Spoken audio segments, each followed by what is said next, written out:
Okay, now we have Lauren Boebert's opponent in Colorado's 3rd Congressional District, Adam Frisch. Thanks so much for coming back on. Ooh, Brian, glad to be back with you. That's for sure. You came within just over 500 votes of Lauren Boebert in this past 2022 cycle. It was, if I'm not mistaken, the closest race in 2022.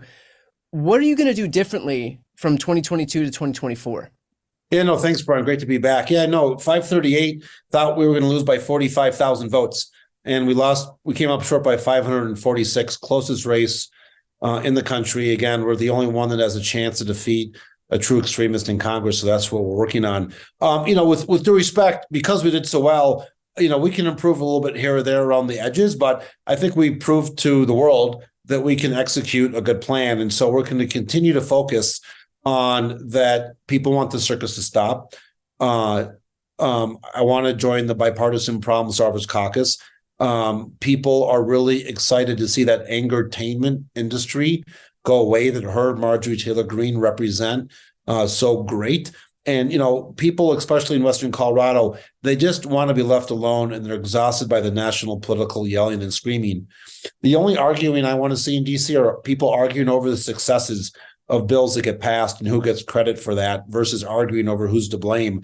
And so what we have now is the gift of time. Last time I announced in mid-February of election year, I had to get over a primary, respectful but tough. And basically I had from July to the start of November to introduce myself to a lot of people against a true brand name person, if you will. And now one of the reasons we want to get in this early in the game is we can just do that much better getting out in the field and meeting those people that we need to vote for us. Our district, half the size of Colorado, bigger than the state of Mississippi, bigger than 20 states.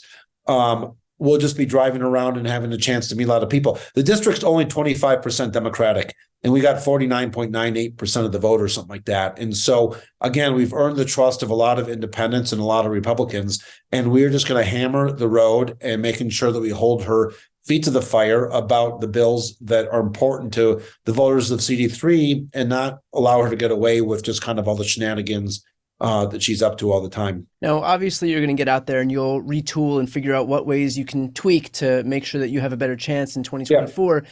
But then again, so will she. So what do you anticipate her doing now that it's clear that this seat is vulnerable?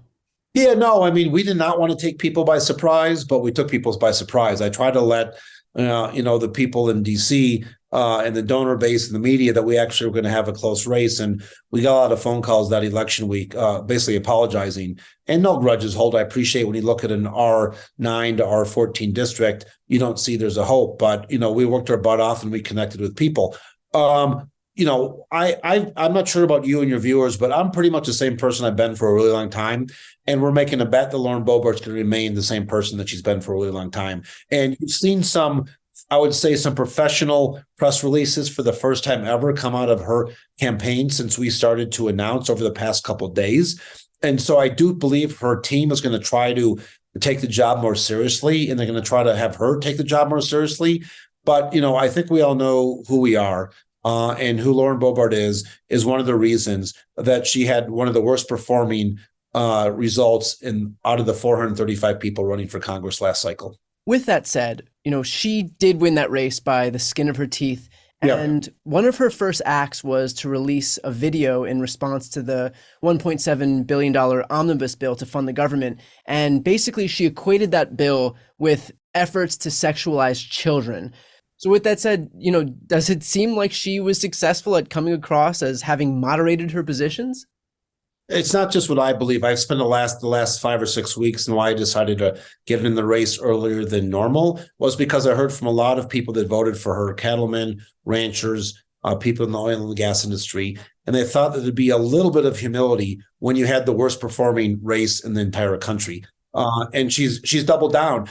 Within a day or two of winning, she talked about leading with grace on a video that she made. And then, it doesn't take very much longer where she's yelling and screaming at this oversight committee, at the Twitter executives about why she didn't have as many followers as she deserves in a very disruptive way. So again, the people out here in CD3 think that she's just doubled down. And those are people that voted for her again and just are shaking their head that she's just not focused on the job. It's that angertainment industry that she loves to partake in, which might be good for her fundraising, but it's not good for the district. And a lot of people are seeing through that more and more. You mentioned before that your district is composed of about 25% of Democrats. So obviously, a big key to any victory in this district is going to be getting support from Republicans, even if you yourself are not a Republican.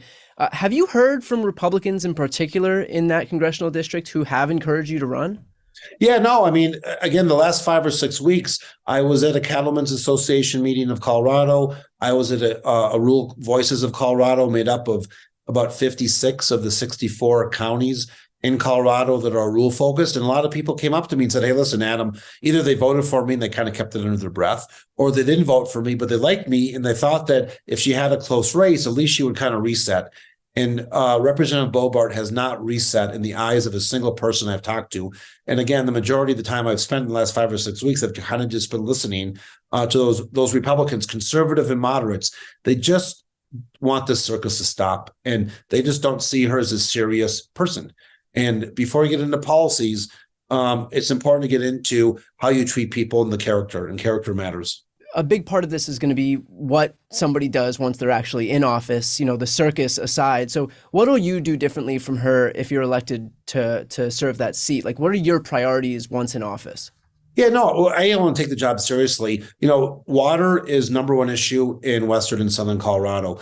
And then you have ranching and ag and domestic energy production. And those are the 4 buckets that I'd want to spend time on. And I give her credit for actually getting involved in the natural resources committee. Although instead of getting on the agriculture committee, which is in the midst of a once every 6-year farm bill, which is very important to a lot of people in CD3, she decided to join this oversight committee, which has kind of turned into the ghost and goblin committee of chasing conspiracy theories. And even though she's on this other committee that is good for the district, all of her fame and fortune and her interest and where her heart really is kind of chasing that. So I would just want to get on, these quote unquote boring committees that are about agriculture and ranching and farming and just diving in and doing the work and making sure that the ranchers and farmers and recreation and the conservationists have the water in the Western Slope as well as in Southern Colorado. And it's the less sexy committees that are important to our district that she does not want to spend time on. The other bucket is I'm going to fight for every dollar that I can come back to CD3, because the men and the women and the businesses pay a lot of money in taxes to Washington, D.C. And Boebert has made it very clear that she does not want to bring that money back home. I'm not exactly sure why, because it is the residents of CD3 that she's supposed to represent in theory. And if that money's not coming back here, it's going to Denver, it's going to Detroit, it's going to the rural aspects of Florida or the rural aspects of California. And I would love to see that money come back here so it can get invested into rural broadband, more infrastructure, rural healthcare. Mental health is really, really troubling in Western and Southern Colorado. And I want to have those funds show up here with local control. The at-large district in Alaska had been long represented by Don Young, who was a Republican. Mary Peltola won that seat recently, running a race on local issues, on fish, basically was her number one issue. Do you think that there's an acknowledgement by even constituents who are longtime Republicans that if you have one party who's interested in governing and you have another party who thinks that government is the problem and that there's nothing that could benefit constituents just from government itself, do you think that they're realizing that approach where, the burn it all down approach is not actually helping them when you compare it to, a party that actually views the whole process as a way to help their constituents? Yeah. I think for the vast majority of people, Brian, not people that are on Twitter 9 hours a day, but the vast majority of people aren't looking at Team Red and Team Blue. They're trying to figure out who's going to focus on making their life a little bit easier. And that is trying to fight inflation, making sure that there's a safe community, safe schools, schools are well funded, that there's good, stable jobs, that people are treated with respect. And those that either temporarily or longer term need a little help because they can't do it themselves, the government is there to provide some type of basic safety net for them. And it's just kind of neighbor to neighbor stuff, which is, treat your neighbor as you want to be treated. It's the golden rule. And a little bit more of just that common sense is what I think Mary did a really good job focusing on. Marie Perez in Washington did a really good job of focusing on that. And we in CD3 did a really good job focusing on that as well. And that's the story and the methodology that we want to continue to bring from now and through the November of 2024 when Lauren Boebert has to start packing up her office. How does your pitch differ depending on who you're talking to, whether you're talking to, I assume, those who are Democrats in a place like Aspen versus, more conservative voters in more rural parts of the district? No, it's an interesting question, Brian. I've spent a lot of time talking about this. There's a lot of hard things about running for federal office, especially in a district that is half the state of Colorado, especially against running against such an extremist like Representative Boebert. The easy thing for me, by far and away, is what I believe as a dad and a husband and a small business owner, way before I thought about getting into national politics, is exactly what I shared with the Democratic primary voters, which are pretty darn liberal, a lot more liberal than I am. And is exactly the same story and issues and focuses I told to a general voter base that had 25% D and 31% R and 43% unaffiliated. And I think people saw, even though they might not agree with every issue I talked about, there was this conversation about authenticity and sincerity. And I think a lot of voters up in Alaska, whether they're D's or R's, saw Mary Patola as a sincere and authentic person.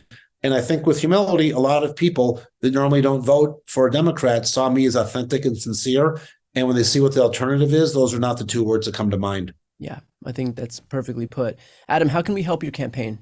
Well, thanks, Brian. I mean, my website's right down there, adamforcolorado.com. We obviously always need support. I don't say this with pride, but it's going to be an expensive race. $5, $10, $3,300. It's literally all great. Adam for Colorado is on Twitter. Please follow us, send in money, and then just let people know if you have friends and neighbors that live in Western and Southern Colorado to reach out. We try to get back to everybody. info@adamforcolorado.com or even Adam at adamforcolorado.com. And we just want to connect with people. But the moral support is great. I wish there were more opportunities to see some of these Marjorie Taylor Greenes and Jim Jordans defeated. But at the end of the day, Brian, we are, and we are the only candidate running against the only extremist that has a chance of losing. So for those that live in district, by all means, support your local congressperson, even if it's an uphill battle. But to those people that are kind of spreading their support and interest nationally, please look into us and you'll see that we actually have a really good track record of being able to deliver with those monies that come in. And we thank everyone for your time and interest, and just supporting us and following us is a big help as well. Awesome. And Adam, this will not be the last time that I have you on here, but for now, thank you so much, and good luck as you continue out this campaign for the next year and a half here. That's great, Brian. Have a great day, and best to the viewers.